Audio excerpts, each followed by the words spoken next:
Walk in inflation में ये होगा कि प्राइसेस 3% से लेके तो 10% तक, मतलब single digit, less than 10 up to 9%। अगर इन्फ्लेशन आपका 9% तक रहता है, 3 से लेके बिटवीन 3 एंड 10, मतलब यूँ कह लो कि 4 से 9 तक, तो दैट इज वॉकिंग इन्फ्लेशन। मतलब इसमें अभी ये खतरा शुरू हुआ है, यूँ कह लो कि अभी इतनी खतरनाक सिचुएशन नहीं हुई, लेकिन ये हार्मफुल तो है, लेकिन अभी कंट्रोलेबल है। और ये क्यों होता है? बिकॉज अब लोगों ने ये अपनी ज़रूरत से ज़्यादा चीज़ें खरीदना शुरू कर दी हैं। People buy more than they need. उनको लग रहा है कि कीमतें बढ़ना शुरू हो गई हैं, तब ये कीमतें और बढ़ती जाएंगी। तो जो चीज़ आज अगर 10 रुपये की है, तो हो सकता है महीने बाद वो 15 की हो जाए, सो वो आज ज़्यादा खरीदेंगे। इस चक्कर में भी कीमतें जो है वो और बढ़ जाती हैं, तो ओवरऑल महंगाई की रफ्तार बढ़ना शुरू हो जाती है। यूँ कह लो कि गाड़ी जो है ना, अब आस्ता आस्ता उसको एक्सीलेटर मिलना शुरू हो गया और वो चल शुरू हो गई, लेकिन अभी वो कंट्रोल में है। ठीक है, ठीक है सर। और किसी कुछ पूछना है? भाई ने पूछा। जी जी। हाइपर इन्फ्लेशन क्या होता है? हाइपर, अच्छा मुझे बताओ, हाइपर और स्टैगफ्लेशन में क्या फर्क है?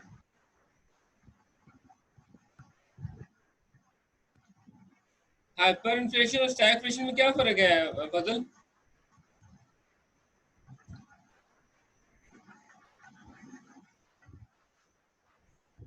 हेलो। सर ये जो हाइपर इन्फ्लेशन है सर, ये जब बहुत ज्यादा इन्फ्लेशन बहुत ज्यादा हो जाती है, एक्सीड्स कर जाती है 50% से अबव, तो ये हाइपर इन्फ्लेशन है सर। अच्छा, और और स्टैगफ्लेशन सर, और स्टैगफ्लेशन सर, लियाकत आप बताओ स्टैगफ्लेशन क्या होता है? लियाकत, लियाकत अली खान।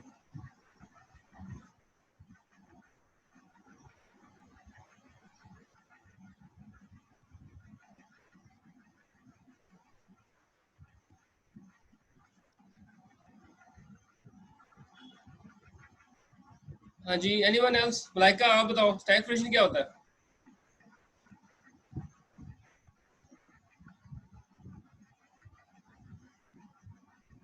सर स्टैगफ्लेशन में सर दो चीजें होती हैं सर, अनएम्प्लॉयमेंट भी बढ़ती है सर, और और इन्फ्लेशन भी बहुत ज्यादा बढ़ जाती है सर।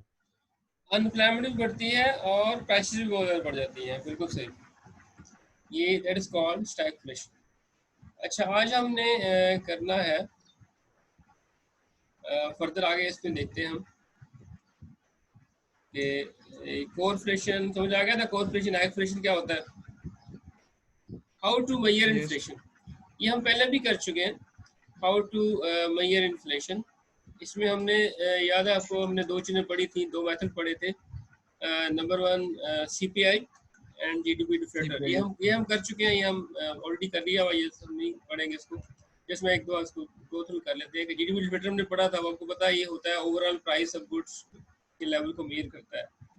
ठीक है, और ये इसका फॉर्मूला है, GDP deflator is equal to nominal GDP over real GDP into 100। ये हम इसको मैथमेटिकली भी कर चुके हैं, और इससे ये एनुअली कैलकुलेट होता है, ये आपको पता है। और इससे इन्फ्लेशन निकालने का फॉर्मूला भी आपने शायद मीटिंग पेपर में कहीं आया, किसी को आया होगा कि जीडीपी डिफ्लेटर इन ईयर 2 माइनस जीडीपी डिफ्लेटर इन ईयर 1 ओवर जीडीपी डिफ्लेटर इन ईयर 1 इनटू 100। दूसरा मेथड हमने पढ़ा था सीपीआई, कंज्यूमर प्राइस इंडेक्स। इसमें भी हमने देखा था कि इसको हम कैसे मेजर करते हैं, कैसे कैलकुलेट करते हैं। इसके लिए 4 स्टेप्स थे: फिक्स द बास्केट, फिर find the prices, compute the basket cost, और choose the base year and compute the index. इसका फॉर्मूला भी हमने इसको मैथमेटिकली भी करके देखा था कि फॉर्मूला क्या है इसका: price of goods basket, goods and services basket in current year over price in the base year into 100। इससे सीपीआई निकलाएगा, और इस सीपीआई से हम इन्फ्लेशन निकालने के लिए ये फार्मूला यूज़ करते हैं: CPI in current year minus base year over base year into 100। तो ये चीज़ें हम ऑलरेडी कर चुके हैं, या मैथमेटिकली भी हम इसको एग्जाम्पल से कर लिया था। ठीक है, क्लियर है ये? इसमें तो कुछ नहीं पूछना होगा आपको, क्या भाई? हेलो। ये सर क्लियर है सर, आगे। अच्छा, इसके बाद है कॉस्ट ऑफ इन्फ्लेशन। अच्छा, हमने बात करनी है आज कि इन्फ्लेशन की कॉस्ट क्या हमें पे करनी पड़ती है। कि हमने आपके जहन में शायद अक्सर बात आती है, जब हम इन्फ्लेशन की बात आता है कि इन्फ्लेशन कहते हैं, इन्फ्लेशन जो है वो बहुत बुरी चीज़ है। तो याद रखिएगा, इन्फ्लेशन इज नॉट गुड और बैड, इन्फ्लेशन अच्छा बुरा नहीं है, but too much inflation is bad. ऐसे ही है जैसे ब्लड प्रेशर, जैसे मैंने शायद क्लास में भी आपसे जिक्र किया होगा, ब्लड प्रेशर जरूरी होता है आपके लिए, it is 120 normal blood pressure होना चाहिए, but too high blood pressure is bad या too low blood pressure is bad. तो ब्लड प्रेशर इटसेल्फ तो बुरा नहीं है ना, तो वो हर एक का होना चाहिए, ब्लड प्रेशर तो होता है बिल्कुल। इस तरह इकोनॉमी में इन्फ्लेशन तो होता है, बट इन्फ्लेशन बुरा कब होता है? जब वो एक हद से बढ़ जाता है, जब वो तो परसेंटेज बढ़ जाती है, जब टू हाई हो जाता है। तो जब इन्फ्लेशन रेट बहुत बढ़ जाता है तो उसके नुकसान शुरू हो जाते हैं, ठीक है। अच्छा, पहले तो मुझे आप ये बताएं कि इन्फ्लेशन का फायदा किसको होता है और नुकसान किसको होता है? सर इसका फायदा गवर्नमेंट को होता है सर, और गवर्नमेंट से इवेंचुअली नॉर्मल ह्यूमन बीइंग को भी होता है सर। गवर्नमेंट को क्योंकि कैसे होता है गवर्नमेंट टैक्स इन्फ्लेशन का फायदा? सर सर जब इन्फ्लेशन बढ़ती है तो जितना ज्यादा इन्फ्लेशन होता है सर, उस हिसाब से टैक्स भी, उस परसेंटेज भी उसी में से ली जाती है सर। अच्छा, लाइक सर अगर 110 की है तो 110। हाँ ठीक है आपकी बात, यस लेकिन सर। कुछ और भी। अच्छा रिमशा, ये आपने अपना नाम चेंज किया हुआ था, इसलिए मैं आपको एक्सेप्ट नहीं कर रहा था। रिमशा, अपने नाम चेंज नहीं करना उसको, आपको फजर मुबीन गाबा आ रहा है, सर तो नहीं, वो मैं शायद कोई ऐसे कोई तंग कर लैपटॉप रहा है। पे जी जी। नहीं, वो लैपटॉप पे सिस्टम ऑन किया था तो उसका नाम ही शो हो रहा था आपको, इसलिए मुझे लगा अच्छा शायद ये अच्छा। मसला, इसलिए मैंने फोन सेव किया है। मुझे लगा कि शायद कोई और, कोई आउटसाइडर कोई ऐसा है जो तंग कर रहा है, इसलिए मैंने नहीं, वो वो किया। सिस्टर ने लैपटॉप पे खोला था अपना, तो इस वजह से। जी ठीक है, शुक्रिया। अच्छा आप बताओ, ये क्या फायदा होता है इन्फ्लेशन बढ़ने का? फायदा नुकसान किसको होता है रिमशा? प्राइसेस जब बढ़ती हैं तो फायदा किसको होता है, नुकसान किसको होता है? जब बढ़ती है तो नुकसान ही होता है, हम आम कम्युनिटी वगैरह को, आम आवाम को। नहीं, फायदा भी तो किसी को होता सर होगा ना। जो प्रोड्यूसर्स होते हैं सर उनको फायदा होता है सर, जो फर्म्स होती जी हैं सर। बिल्कुल सही। देखो, दो स्टेक होल्डर्स है ना, एक फर्म्स है, प्रोड्यूसर है और एक कंज्यूमर है। जब इन्फ्लेशन बढ़ता है तो प्राइसेस जब बढ़ती हैं, ये मैं शुरू की बात कर रहा हूँ, क्योंकि हमने देखा था कि जब हाइपर इन्फ्लेशन होता है तो फिर नुकसान प्रोड्यूसर का भी हो रहा होता है। तो जब प्राइसेस बढ़ रही होती है तो प्रोड्यूसर बड़ा खुश होता है, बिकॉज उसका प्रॉफिट बढ़ रहा होता है। तो और लेकिन कंज्यूमर जो आता है उसका नुकसान हो रहा होता है, कि बिकॉज उसके लिए चीज़ें महंगी हो रही होती है, उसकी परचेजिंग पावर कम हो रही होती है। तो इसमें देखना ये है कि प्रोड्यूसर को फायदा हो रहा है क्योंकि प्रोड्यूसर कीमतें बढ़ रही हैं। अब पैसा कहाँ से, किससे किसकी तरफ जा रहा है? पैसा मूव कर रहा है कंज्यूमर से प्रोड्यूसर की तरफ, ठीक है। इसका मतलब है प्रोड्यूसर तो पैसा बना रहा है, वो तो प्रॉफिट बना रहा है, तो इसका मतलब है वो तो और ज्यादा अमीर होता जाएगा। लेकिन जो कंज्यूमर है, जो एक नॉर्मल कंज्यूमर है, जो मिडिल क्लास कंज्यूमर है, जिसकी लगी बंदी फिक्स इनकम है महीने की, जिसकी इनकम नहीं बढ़ रही इन्फ्लेशन के साथ साथ, तो वो तो उसकी तो इनकम कम हो रही है। पैसा फ्लो कर रहा है फ्रॉम कंज्यूमर टू प्रोड्यूसर, ठीक है।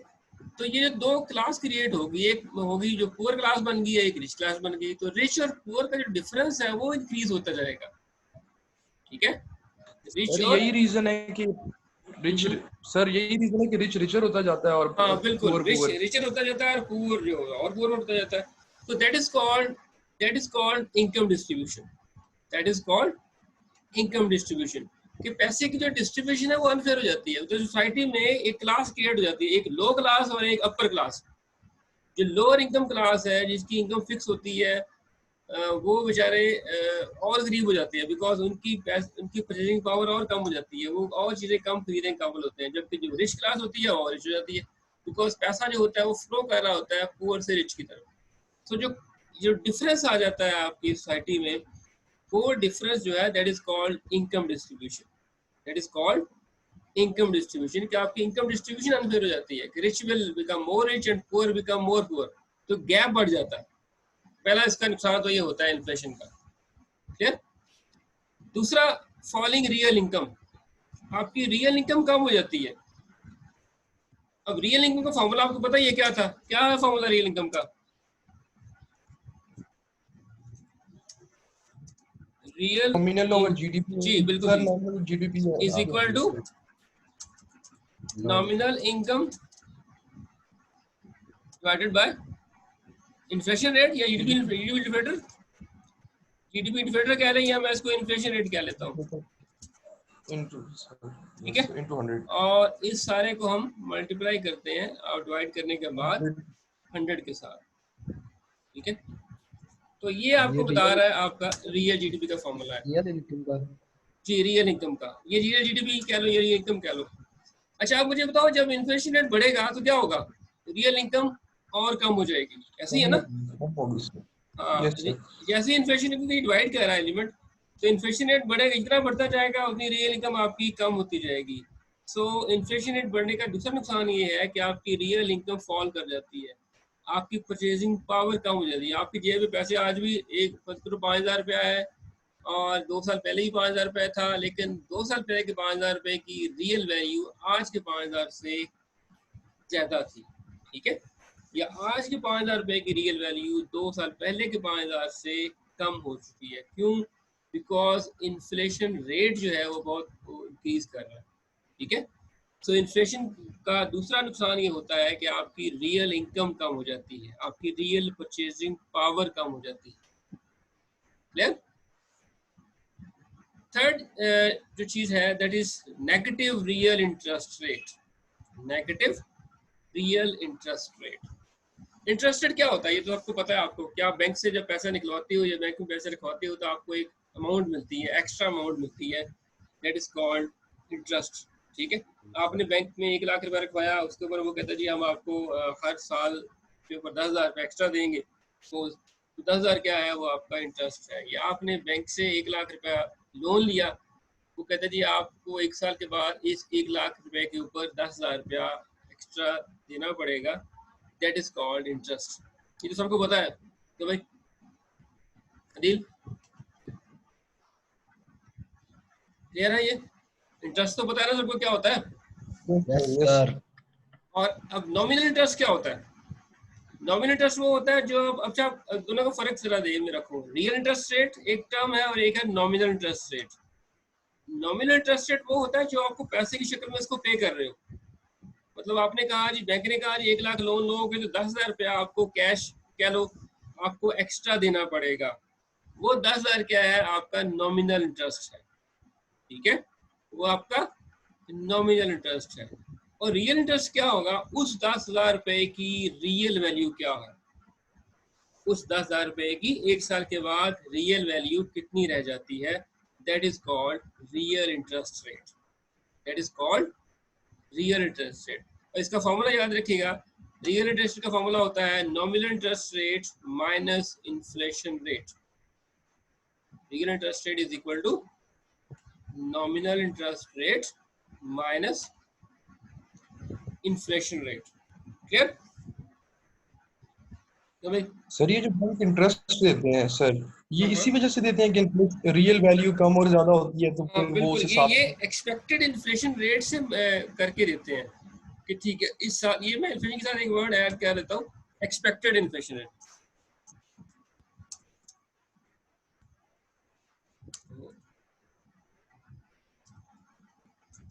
एक्सपेक्टेड इन्फ्लेशन रेट, ठीक है? सर ये गवर्नमेंट, सर ये कोई भी, हर गवर्नमेंट चाहती है कि उसकी करेंसी ज्यादा हो, रियल वैल्यू ज्यादा हो। तो सर जब ये इन्फ्लेशन होती है, सब कुछ होता है, तो गवर्नमेंट कैसे कोशिश करती है? वो उनकी कोशिश तो होनी चाहिए ना कि वो करेंसी की रियल वैल्यू को मेंटेन रखने की कोशिश करें। क्या होता है, अगर दो चीज़ मुझे हमने याद है पढ़ा था, हमने वो एक्सपोर्ट रिपोर्ट का पढ़ा था हमने कि जी एक्सपोर्ट अगर बढ़ी हैगी तो आपका जीडीपी वो बढ़ेगा। एक्सपोर्ट से ज्यादा बढ़ा देते हैं। हाँ, वो रियल वैल्यू कम करके उसकी एक्सपोर्ट बढ़ जाती है, डिवैल्यूएशन होगी ना, डॉलर महंगा होगा, रुपया सस्ता होगा तो लोग एक्सपोर्ट ज़्यादा करेंगे, हमारी एक्सपोर्ट सस्ती हो जाएंगी, ठीक है? वो वाला एलिमेंट होता है इसमें। अच्छा अब ये जरा इसको समझ लो, रियल इंटरेस्ट रेट का फॉर्मूला होता है nominal interest rate minus expected inflation rate. मतलब आपने बैंक से 1,00,000 रुपये आज लोन लेने गए तो उसने ये एक्सपेक्ट किया कि जी अच्छा 1 साल के बाद इन्फ्लेशन रेट हो सकता है 7% हो या 5% हो, तो मैं इसे 10,000 रुपये इंटरेस्ट लेता हूँ। चलो 10,000 रुपये इंटरेस्ट लिया, 1 साल के बाद कीमतें हुए 5% बढ़ भी जाएंगी तो मुझे 10,000 में से 5,000 तो बच ही जाएगा। मेरे 10,000 रुपये की वैल्यू 5,000 तक रह जाएगी, तो 5,000 तो मुझे बचेगा, 1,05,000 मिल जाएगा मुझे, ठीक है? उसने एक्सपेक्ट किया कि 1 साल के बाद कीमतें 5% बढ़ेंगी।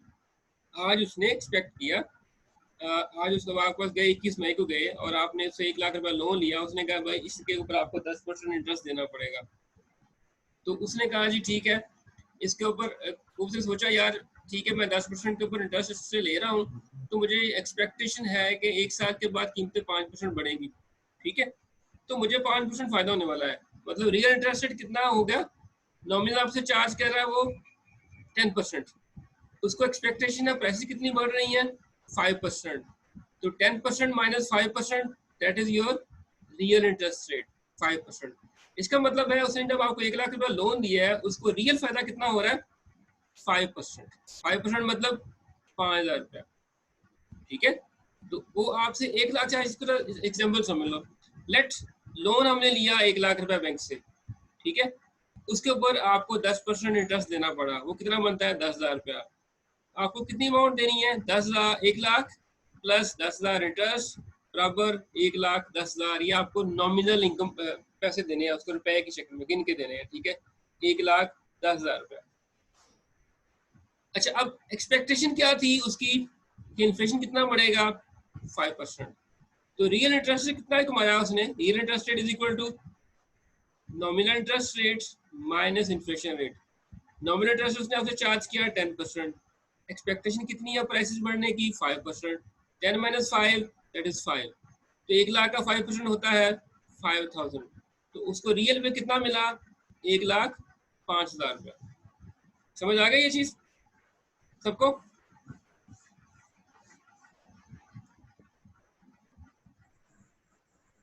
तो भाई सर एक बार मलाइका, रिपीट कर दे, गो थ्रू मलाइका आपको निमिषा मलाइका साथ और कोई रिस्पॉन्ड क्यों नहीं कर रहा भाई, तो गए हो?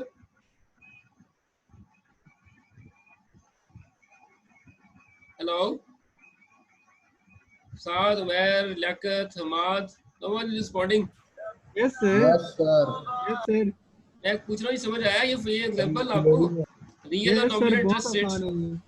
रियल और नॉमिनल इंटरेस्ट रेट का फर्क समझ आ गया? मैं दोबारा मैं रिपीट कर देता हूँ कि फर्ज करो आपने बैंक से 1 लाख रुपया लोन लिया, उसने आपसे कहा कि जी आपको इसके ऊपर 10% इंटरेस्ट देना पड़ेगा। ये 10% इंटरेस्ट क्या है, ये आपका नॉमिनल इंटरेस्ट है। ठीक है, that is your nominal interest, ये आपका नॉमिनल इंटरेस्ट है जो आपको कैश में देना है, 1,10,000 रुपया देना है। आपने उसको 1 साल के बाद 1,10,000 रुपया देना है। ठीक है, 10% क्या है आपकी, वो उसका नॉमिनल इंटरेस्ट रेट है। अब इन्फ्लेशन एक्सपेक्टेशन क्या है, 1 साल के बाद कितना इन्फ्लेशन बढ़ेगा, कितनी प्राइसेस बढ़ेंगी, वो बैंक मैनेजर ने, बैंक वाले ने एक्सपेक्ट किया कि 5% बढ़ेंगी। तो रियल इंटरेस्ट रेट उसने कितना कमाया, वो कितना कमाया उसने, nominal interest rate minus expectation.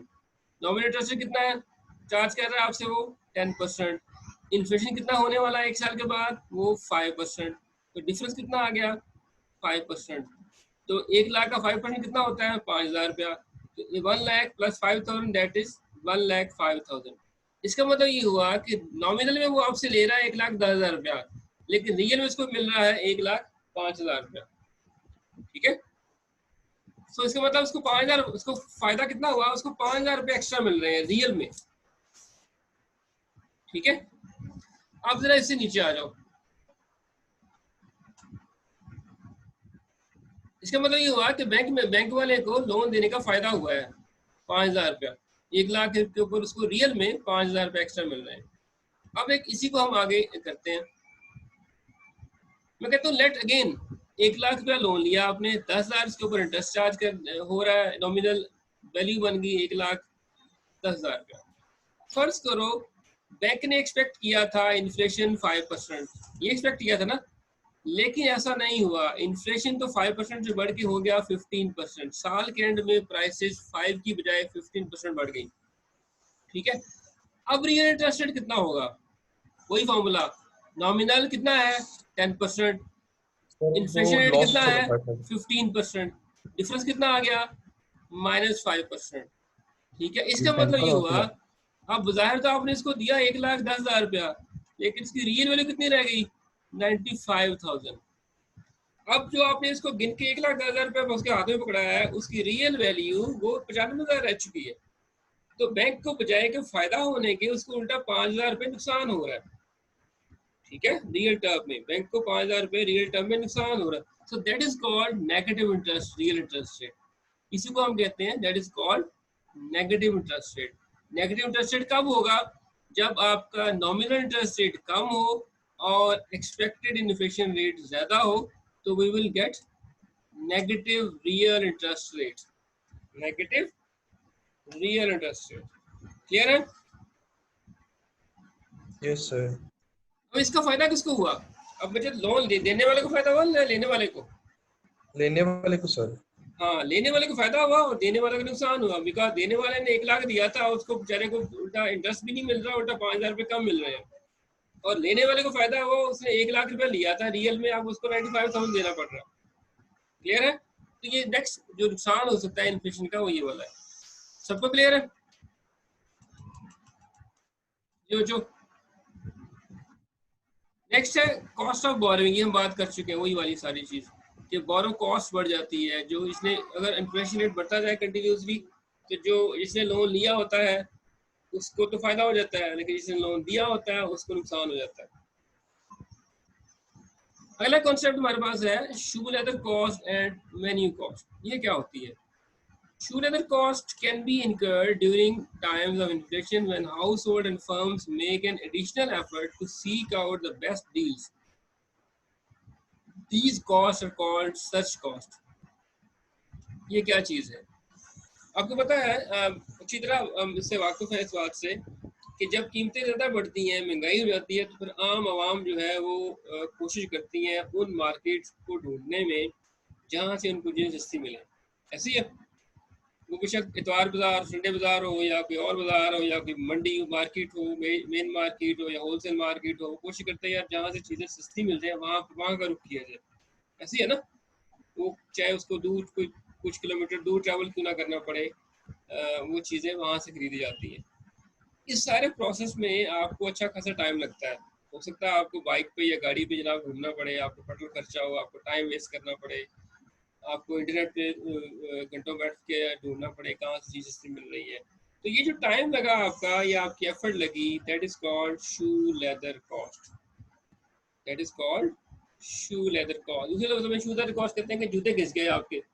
इसको आप आम ज़बान में कह दो कि आपने इतनी मार्केटें ढूंढी सस्ती चीज़ देने के लिए कि आपके जूते घिस गए, तो that is shoe leather cost.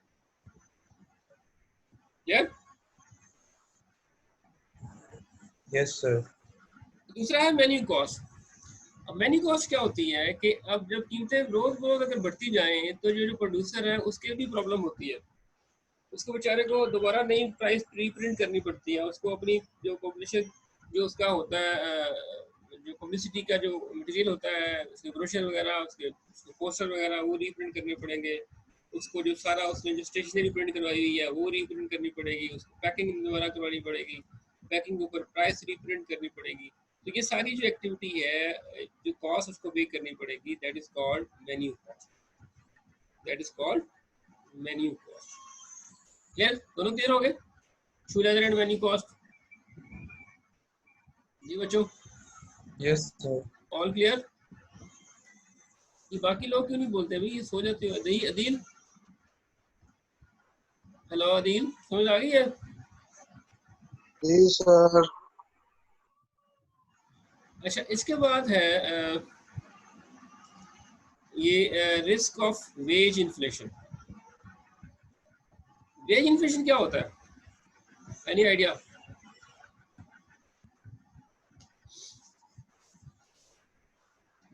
Hammad, wage inflation.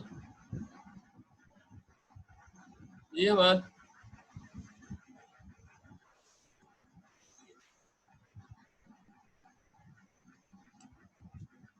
Hello Hamad. Hamad सो गया हुआ लगता है। मलाइका आप बताओ, वेज इन्फ्लेशन क्या हो सकता है?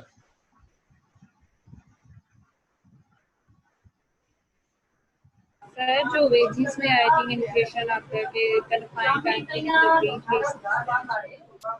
वेजेस जो अब होगा ये कि जब प्राइसेस बढ़ती जाएंगी, इन्फ्लेशन रेट बढ़ेगा तो वर्कर ज़्यादा वेजेस डिमांड करेगा। ठीक है? Yes sir. तो उससे कॉस्ट बढ़ेगी। कॉस्ट बढ़ेगी तो अल्टीमेटली जब कॉस्ट बढ़ेगी तो प्राइसेस और ज़्यादा बढ़ जाएंगी। तो ये डबल एज सॉफ्ट बन जाएगा, सॉ बन जाएगा, दो धारी तलवार की तरह। एक तरफ तो वेजेस ज़्यादा बढ़ी तो उनकी डिमांड बढ़ गई, ठीक है, और दूसरी तरफ वेजेस ज़्यादा बढ़ी तो कॉस्ट भी बढ़ गई। तो उधर से कॉस्ट पुश इन्फ्लेशन भी आ गया और डिमांड पुल भी आ गया, तो डबल एज सॉ बन गया। So that is wage inflation. Business competitiveness, जब हमारा फर्ज करें पाकिस्तान के अंदर इन्फ्लेशन रेट बहुत बढ़ जाता है बाकी दुनिया के मुकाबले में, तो हमारी बनाई हुई चीज़ें बाकी दुनिया के मुकाबले में महंगी होंगी। इसका मतलब ये हमारी एक्सपोर्ट्स महंगी होंगी बाकी दुनिया के मुकाबले में। जब एक्सपोर्ट्स महंगी होंगी तो हमारा जो प्रोड्यूसर है वो बाकी दुनिया से मुकाबला नहीं कर पाएगा। या फर्ज करिए पाकिस्तान के मुकाबले में चाइना, इंडिया और अगर बांग्लादेश की कॉस्ट कम है तो वहाँ से अगर चीज़ें पाकिस्तान में आएंगी तो सस्ती होंगी हमारी चीज़ों के मुकाबले में, तो हमारा प्रोड्यूसर उनका मुकाबला नहीं कर पाएगा, जिससे नुकसान होगा, हमारी एक्सपोर्ट कम होंगी, हमारी जॉब्स कम हो जाएंगी, प्रॉफिट कम हो जाएगा इनका, एंड सो ऑन। लास्ट चीज़ है बिजनेस अनसर्टेनिटी, कि बिजनेस में गैर यकीनी सूरत आ जाती है आपकी, कि आए दिन कीमतों का बढ़ना, कम होना, फ्लक्चुएट करना, इससे जो बिजनेसमैन है वो बड़ा डिसहार्ट होता है। वो कहता है पता नहीं चल रहा कि कॉस्ट किस तरफ जा रही है, प्राइस कितनी बढ़ेगी, कम होगी, तो वो बिजनेस एक्टिविटी रोक देता है या अपनी मजीद इन्वेस्टमेंट नहीं करता। वो इस इंतजार में रहता है कि जब प्राइसेस कोई स्टेबल हो तो फिर वो कोई इन्वेस्टमेंट करे। तो इससे जो बिजनेस अनसर्टेनिटी है या गैर यकीनी सूरत हाल है वो बढ़ जाती है। सो क्लियर है यहाँ तक जी बच्चों? Yes sir. Yes, sir. अच्छा, नेक्स्ट हमारे पास है कॉन्सेप्ट है डिफ्लेशन एंड डिसइंफ्लेशन। ये मैं आपको समझाता हूँ, इसको एक एग्जांपल समझाता हूँ। डिफ्लेशन पहले पढ़ लेना, डिफ्लेशन क्या होता है। डिफ्लेशन आप सबको पता है, डिफ्लेशन होता है प्राइसेस का कंटिन्यूसली प्राइसेस का डिक्रीज होना। ये तो आप सबने वो डिफ्लेशन की क्या पे पढ़ा था। Deflation is the decrease in general price level. Inflation का मतलब होता है इंक्रीज होना और डिफ्लेशन का मतलब होता है डिक्रीज होना। अब ये डिसइन्फ्लेशन क्या चीज है? डिसइन्फ्लेशन एक्चुअली इन्फ्लेशन ही होता है, लेकिन इसमें प्राइसेस जो है वो उसके बढ़ने की रफ्तार कम हो जाती है। जैसे पाकिस्तान में अगर प्राइसेस फर्क करो पिछले 6 महीने से बढ़ रही थी 7% के हिसाब से, अब वो 7 से नहीं बढ़ रही, वो 5% के हिसाब से बढ़ रही हैं। बढ़ तो रही हैं लेकिन बढ़ने की रफ्तार कम हो गई है, तो that is called disinflation. It is called disinflation. ये क्या होता है? Disinflation show the rate of change and inflation rate over time. ठीक है, the inflation rate is declining over time. इसकी मैं आपको एग्जांपल देता हूँ। फर्ज करें गाड़ी है, आप गाड़ी को पुल के ऊपर लेके जा रहे हो, चढ़ाई है, ठीक है, सुन रहे हो सब लोग? अच्छा, अब अगर गाड़ी का आप फर्ज करो जब आप चढ़ाई चढ़ रहे हो और आपने एक्सीलरेटर के ऊपर से पाँव हटा दिया तो क्या होगा? और ब्रेक भी नहीं लगाई हुई तो क्या होगा? वापस आएगी सर, गाड़ी पीछे की तरफ आ जाएगी भाई और आपको पता नहीं कि पीछे क्या होने वाला है, तबाही भी हो सकती है खुदा न खास्ता। और जो गाड़ी का पीछे की तरफ आना है दैट इज कॉल्ड डिफ्लेशन। ठीक है, लेकिन अगर आपने एक्सीलेटर के ऊपर से पाँव हटाया नहीं है, एक्सीलेटर के ऊपर जो पाँव था उसका प्रेशर थोड़ा सा पहले से कम कर दिया है, तब क्या होगा? स्लो स्पीड से सर आगे जाएगी। हाँ, गाड़ी आगे जाएगी तो आगे की तरफ ही, लेकिन उसके आगे जाने की स्पीड थोड़ी स्लो हो जाएगी। वो जो उसका स्लो होना है दैट इज कॉल्ड डिसइन्फ्लेशन। ठीक है, दैट इज कॉल्ड, मतलब पहले अगर वो फर्ज करो 80 की स्पीड से जा रही थी, अब हो सकता है वो 50 की स्पीड से जा रही हो, तो जो 80 से वो 50 पे आई है दैट इज कॉल्ड डिसइन्फ्लेशन। ठीक है, मतलब इन्फ्लेशन है तो सही, लेकिन इन्फ्लेशन की जो स्पीड है, जो रेट है, वो पहले से कम हो चुका है। सो याद रखना, डिसइन्फ्लेशन बुरा नहीं है, डिफ्लेशन इज वेरी डेंजरस। कि जब आपको पता है, जब पीछे की तरफ जाना शुरू हो जाएगी तो आपको कुछ पता नहीं चलेगा पीछे क्या होने वाला है, तबाही भी हो सकती है, कुछ भी हो सकता है, उसको कंट्रोल करना बड़ा मुश्किल होगा आपके लिए। लेकिन डिसइन्फ्लेशन में ये होता है कि आप गाड़ी जा तो आगे ही रही है, लेकिन उसके आगे जाने की रफ्तार थोड़ी कम हो गई है। सो इसमें खतरे वाली बात नहीं है कोई भी। ऐसे ही है, एग्री करते हो क्यों भाई? यस गाड़ी सर। कैसे चलानी है हाँ, सर? ये कैसे चलानी है गाड़ी? गाड़ी कैसे चलानी है? Yes sir. क्या मतलब गाड़ी चलानी आती है आपको? नहीं आती? सर आती है। आती है। Yes sir. हाँ, तो कभी आप पे ऐसा हुआ है कि आप पुल पे जा रहे हो और आगे ट्रैफिक बहुत ज्यादा हो पुल पे, तो आपको गाड़ी बहुत स्लो करनी पड़ती है। Yes sir. इतनी स्लो करनी पड़ती है कि खतरा होता है कहीं जरा सा एक्सीलेटर के ऊपर से पाँव हटा तो गाड़ी पीछे भी जा सकती है, अगर ब्रेक आपकी प्रॉपर ना लगाएं तो। वो जो गाड़ी का पीछे जाना होता है दैट इज डिफ्लेशन, ठीक है। अब वो गाड़ी पीछे कहीं भी जा सकती है, वो और खतरनाक होता है, पीछे कंट्रोल करना बड़ा मुश्किल हो जाएगा। लेकिन अगर आप गाड़ी आगे जा रही है लेकिन आपने देखा आगे ट्रैफिक है, तो आप क्या करो, एक्सीलेटर के ऊपर थोड़ा सा पाँव का प्रेशर कम कर दो, तो फिर क्या होगा, गाड़ी जाएगी तो आगे ही लेकिन स्लो जाएगी, उसकी रफ्तार कम होगी, ऐसे ही है। तो जो रफ्तार कम होना होता है दैट इज डिसइंफ्लेशन, दैट इज कि प्राइसेस बढ़ तो नहीं है लेकिन पहले फर्ज करो बढ़ रही थी 8% के हिसाब से, अब बढ़ रही है 4% के हिसाब से, तो दैट इज डिसइंफ्लेशन, ठीक है। So disinflation is not bad, sir deflation is bad, is worse, ठीक है, इकोनॉमी के लिए। क्लियर है जी बेटा, समझ आ गई? Yes sir. अब इसका जरा इनका कंपैरिजन भी कर लेते हैं, दोनों में कंपैरिजन क्या है, डिफ्लेशन एंड डिसइंफ्लेशन में। दोनों में क्या होता है, मनी सप्लाई डिक्रीज होती है, पहली चीज, तभी डिमांड कम होगी ना। दोनों केसेस में प्राइसेस गिर रही हैं, क्यों गिर रही हैं, बिकॉज पैसे की सप्लाई कम हो गई, नंबर 1। दोनों केसेस में कीमतें गिरती हैं, ठीक है, दोनों केसेस में मनी सप्लाई भी कम होती है और प्राइस लेवल भी गिरता है, ये तो सिमिलैरिटी थी। अब डिफरेंस क्या है, deflation causes serious problem of unemployment and reduction in output, जबकि डिसइंफ्लेशन के केस में अनएम्प्लॉयमेंट का प्रॉब्लम क्रिएट नहीं होता, ठीक है, समझ आ गया। डिफ्लेशन के केस में अनएम्प्लॉयमेंट भी होगी और आउटपुट में रिडक्शन भी होगी, कीमतें जब गिरेंगी तो अनएम्प्लॉयमेंट भी होगी और रिडक्शन इन आउटपुट भी होगी, ठीक है।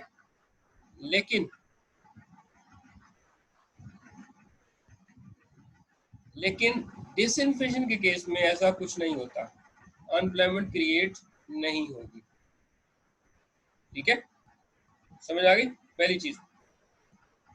डिफ्लेशन में भी due to certain natural causes, क्या हो सकती है, गवर्नमेंट की पॉलिसी हो सकती है, कोई और नेचुरल कॉजेज हो सकता है, कोई वॉर हो सकती है, कोई फ्लड हो सकता है, अर्थक्वेक हो सकता है, कोई नेचुरल डिजास्टर हो सकता है। जबकि डिसइंफ्लेशन जो होता है ये बिकॉज ऑफ गवर्नमेंट पॉलिसी होता है, because of government deliberate policies, government जानबूझ के ऐसी पॉलिसी लेके आती है जिससे थोड़ी डिमांड कम हो जाए, ठीक है, पैसे की जो सप्लाई है, मनी सप्लाई, वो रिड्यूस हो जाए। तीसरी चीज है deflation occurs before the level of unemployment, ये हमने पढ़ा था डिफ्लेशनरी गैप, ठीक है, कि ये आपके अनएम्प्लॉयमेंट फुल एम्प्लॉयमेंट लेवल के ये लेफ्ट पे होता है, जबकि डिसइंफ्लेशन जो होता है ये अनएम्प्लॉयमेंट लेवल के बाद होता है, राइट साइड पे होता है, ठीक। Last one, prices can be brought down to normal level in case of disinflation. Disinflation में आपको प्राइस को नॉर्मल लेवल पे ला सकते हो, बट डिफ्लेशन में कंट्रोल करना बहुत मुश्किल होता है। एक बार आप हाई में जाना शुरू हो गए तो it is very tough to, इसकी कोई लिमिट नहीं होती। जी क्लियर है सबको ये? जी बच्चों? Yes sir. सबको क्लियर है? यस कोई सर। क्वेश्चन करना है किसी ने?